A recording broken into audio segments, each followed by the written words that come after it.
सब देवों में महान ई भोला रौरे की मननी।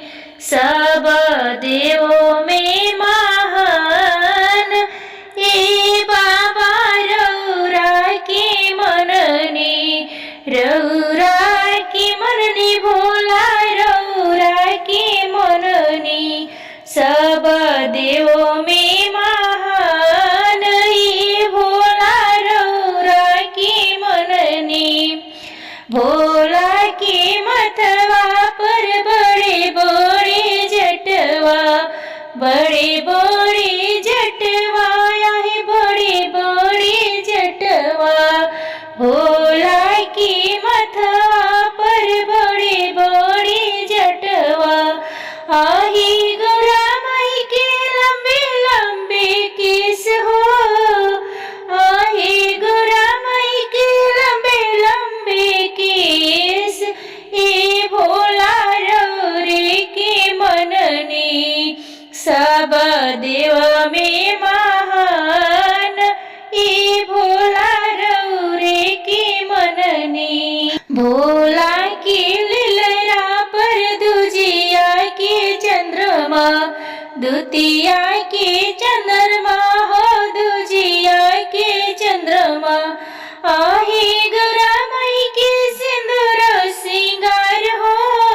आही गौरा माई के सिंदूर सिंगार हो। आही गौरा माई के सिंदूर महान ये बाबा रौरा के मननी। सब देव में महान ये बाबा रौरा के मननी।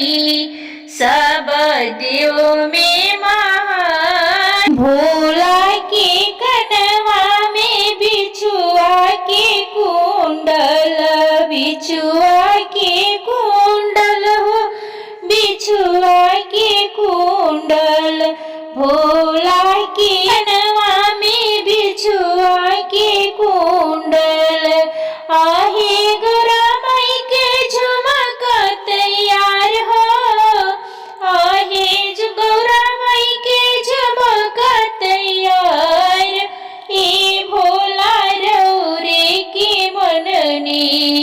सब देवों में महान ए भोला रौरे की मननी। भोला की गलवा में नगवा की हरवा, नगवा के हरवा हो नगवा के घरवा।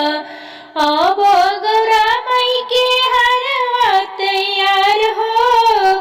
अब गौरा माई के हरवा तैयार ए भोला रौरे के मननी। सब देव में महान ए भोला रौरा के मननी।